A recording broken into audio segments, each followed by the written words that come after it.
Hello students, how are you? Fine.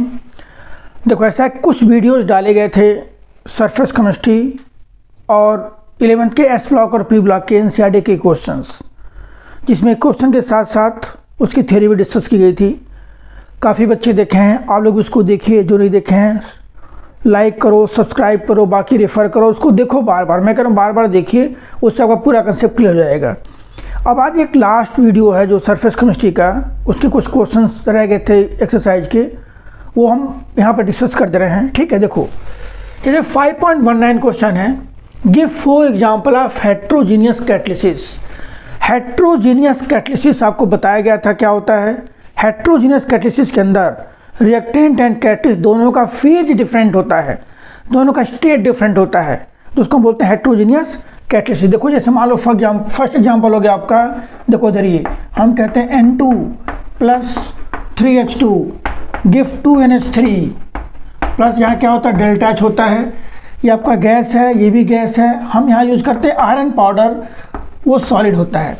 Reactant and catalyst are in different phase, इसको बोलेंगे heterogeneous catalysis. हमें इसके phase से लेना देना नहीं है डेफिनेशन के अंदर।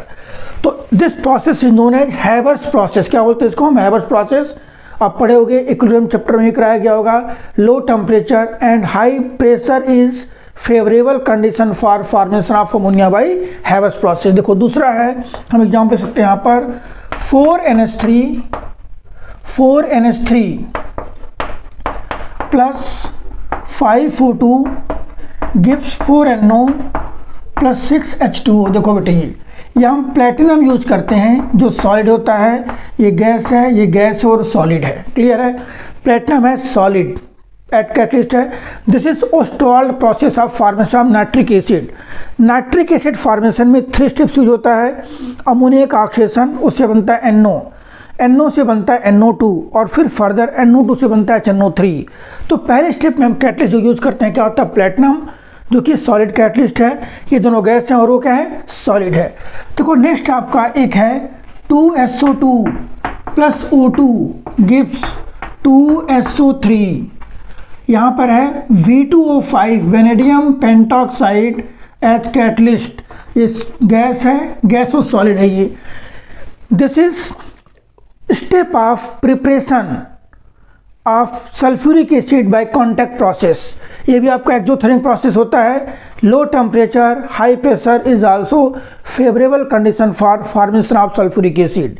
यहाँ पर क्या है? V2O5 act as catalyst. ये गैस फेज में है और वो क्या आपका? सॉलिड है। देखो एक बनता है बेटे यहाँ पर CH2 डबल बॉन्ड CH2, हम इसका कराते हैं पॉलीमराइजेशन। ठीक है, यहाँ बनता है HDP हाई डेंसिटी पॉलीथीन। ये पॉलीथीन बन गया, ये ध्यान दो। हम इसके लेके चलेंगे यहाँ पर N मोल्स है। इथेन क्या है? गैस है। जब कराओगे पॉलीमराइजेशन हम यहाँ पर यूज करते हैं TiCl4 plus try alkyl aluminium. हम इसको बोलते हैं Ziggler Natta catalyst. This is Ziggler Natta catalyst. और ये क्या होता है? ये सॉलिड होता है। ये फिर एक बार समझ लीजिए, फिर से 4 एग्जाम्पल पूछा गया है। ये हमारा कौन सा प्रोसेस है? Haber process, Ostwald process, contract process and this is process of formation of HDP। Polythene 2 type का होता है, LDP और HDP। हमारा क्या है? HDP high density polythene. It occurs in preparation of it occurs in during polymerisation of ethane in presence of Ziegler Natta catalyst. Ziegler Natta catalyst क्या होता है?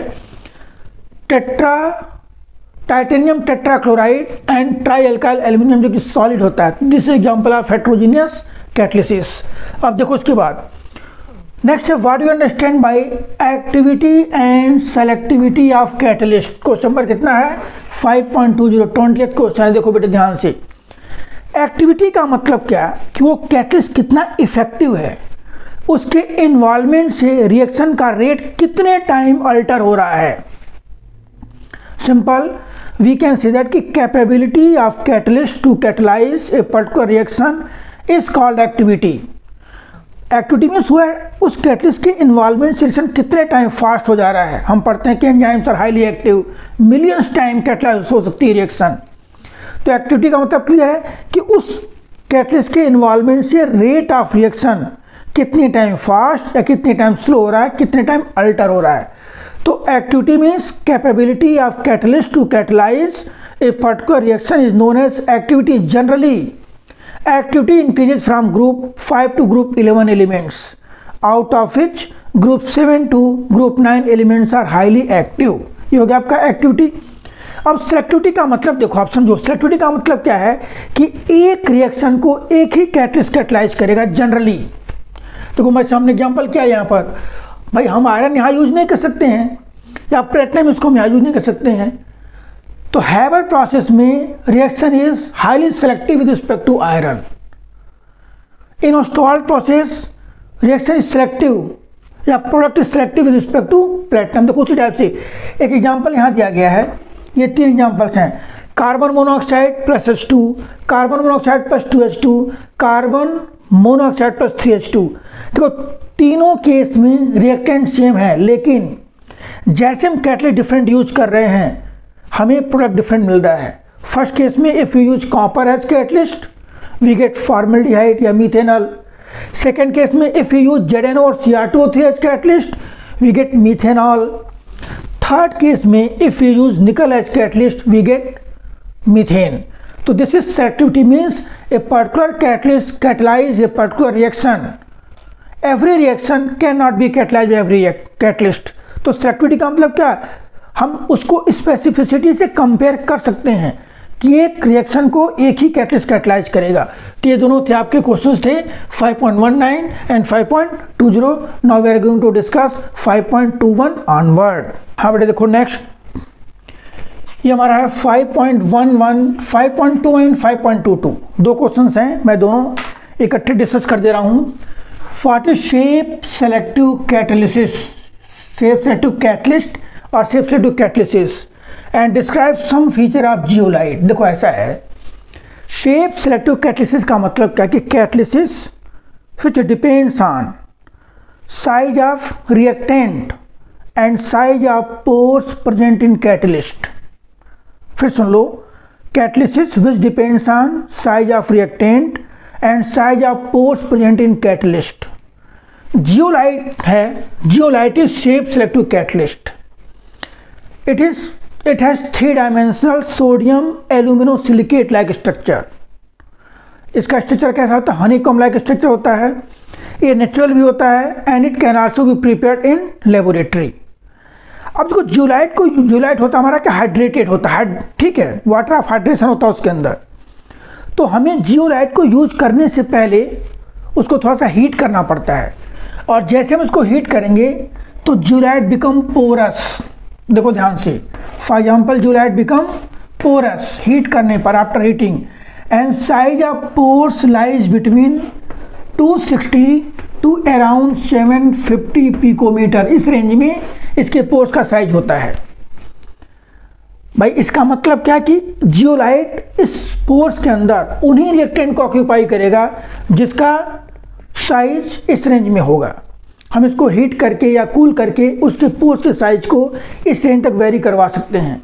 फॉर एग्जांपल मान लो कोई रिएक्टेंट है जिसका साइज है फॉर एग्जांपल 300 पिकोमीटर, और अगर सपोज दैट जियोलाइट का साइज कितना है, फॉर एग्जांपल 250 पिकोमीटर है, और 350 पिकोमीटर फॉर एग्जांपल 350 है।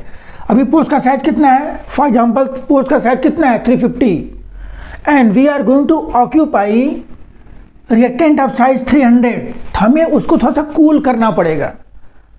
भाई 350 साइज पोर्स है और हमें रिएक्टेंट कितना लेके आ रहे हैं उसके अंदर 300 का, तो साइज तो बड़ा है, रिएक्टेंट छोटा है, तो हमें थोड़ा सा उसको कूल करना पड़ेगा। और मान लो उसका रिवर्स, अगर सपोज साइज 300 पिकोमीटर है एंड इनकमिंग रिएक्टेंट का साइज कितना है, फॉर एग्जांपल 350, हल्का सा हीट करना पड़ेगा। मीन्स हीट करने पर और कूल करने पर जियोलाइट अपना पोर्स का साइज क्या करता है, चेंज कर लेता है। और रेंज क्या होता है उसका, 260 टू 750 पिकोमीटर का रेंज का। एक एग्जांपल है जियोलाइट का ZSM5। Zeolite sieve of molecular porosity. इसका यूज कहाँ पे होता है, it is use to convert alcohol into gasoline directly. ZSM5 is use to convert alcohol into gasoline directly. Gasoline means petrol, उसमें हम कन्वर्ट कर सकते हैं। Zeolite is used in cracking of hydrocarbon in petroleum industry, वहाँ पे use होता है इसका। तो ये कितना आपको करना था जियोलाइट के बारे में। अब देखिए ये बेटे describe some features.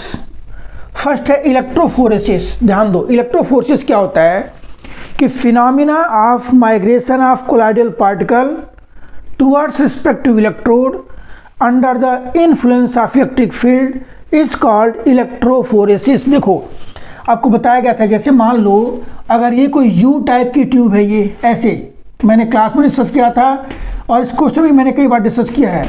For example ये कोई यू टाइप की ट्यूब है जिसके अंदर हमने एक इलेक्ट्रोड लगा रखा है, पॉजिटिव और नेगेटिव इलेक्ट्रोड लगा यहाँ पे फिट कर रखा है। देखो इस टाइप से इसमें क्या प्रेजेंट है, फॉर एग्जाम्पल कोलाइड्स प्रेजेंट है। तो जैसे हम इलेक्ट्रिसिटी पास करेंगे तो सपोज दैट इस कोलाइड पर नेगेटिव चार्ज है तो they migrate towards positive electrode. तो this phenomena is known as electrophoresis. Simple, we know that colloids पर चार्ज होता है, तो जैसे उस चार्ज पार्टिकल को इलेक्ट्रिक फील्ड में प्लेस करोगे तो जो चार्ज होगा that particle migrate towards opposite electrode. तो सिंपल है क्या कि phenomena of migration of colloidal particle towards respective electrode under the influence of electric field is called electrophoresis. आपको यही बता दें इलेक्ट्रोऑस्मोसिस क्या होता है। देखो इलेक्ट्रोफोरेसिस के केस में डिस्पर्सन मीडियम और डिस्पर्स्ड फेज दोनों माइग्रेट करेंगे, but in case of electroosmosis only dispersion medium is allowed to migrate and not of dispersed phase। देखो नेक्स्ट आइए coagulation. Process of converting colloidal solution colloids into precipitate by adding suitable amount of electrolyte is called coagulation. Colloids को PPT में convert करने की, देखो colloidal solution को CS को किस में चेंज करने के लिए, पीपीटी, बाय एडिंग क्या, electrolyte. Process of converting colloidal solution into precipitate by adding suitable amount of electrolyte is known as coagulation। देखो डायलिसिस क्या है भाई, डायलिसिस का आपको बताया गया था। डायलिसिस क्या है, कोलाइड्स के अंदर इम्प्योरिटी प्रेजेंट होती हैं, उस इम्प्योरिटी को हम क्या बोलते हैं, crystalloid. And by using suitable technique we can separate that crystalloid from colloids. And there are so many techniques. Dialysis है, इलेक्ट्रोडायलिसिस है, फिल्ट्रेशन है, अल्ट्रा फिल्ट्रेशन है। तो अगर आपसे पूछा कि डायलिसिस होता क्या है तो सिंपल क्या लिखोगे कि डायलिसिस प्रोसेस है, process of separating crystalloid from colloids by the mean of diffusion through semi permeable membrane is called dialysis and operators used is called dialyser. ठीक है। देखो नेक्स्ट है आपका टिंडल इफेक्ट। टिंडल इफेक्ट क्या भाई, scattering of light. अगर colloidal solution के अंदर हम बीम ऑफ लाइट पास करते हैं किसी बिल्कुल टाइनी होल से तो लाइट गेट स्कैटर्ड। तो क्या कि phenomena of scattering of light by colloidal solution is known as Tyndall effect. Clear, ठीक है। तो देखो ये हमारा क्या है, ये हमारी इलेक्ट्रिकल प्रॉपर्टी हो गई, ये हो गया हमारा प्रेसिपिटेशन हो गया बेसिकली, ये प्योरिफिकेशन हो गया, and this is optical property Tyndall effect. ठीक है। तो एक लाइन में फिर दोबारा डेफिनेशन सबका सुन लीजिए आप लोग। ये क्या भाई कि phenomena of migration of colloidal particle towards respective electrode under the influence of electric field is called electrophoresis. Process of converting colloidal solution into precipitate by adding suitable amount of electrolyte is called coagulation। Dialysis process of separation of crystalloid means impurity, process of separation of crystalloid from colloids by the mean of diffusion through semi permeable membrane is called dialysis। Tyndall effect, phenomena of scattering of light by colloidal particle in colloidal solution is known as Tyndall effect। हमारे 3 question हो गए 21, 22, 23। Now we are going to discuss next question. ठीक है।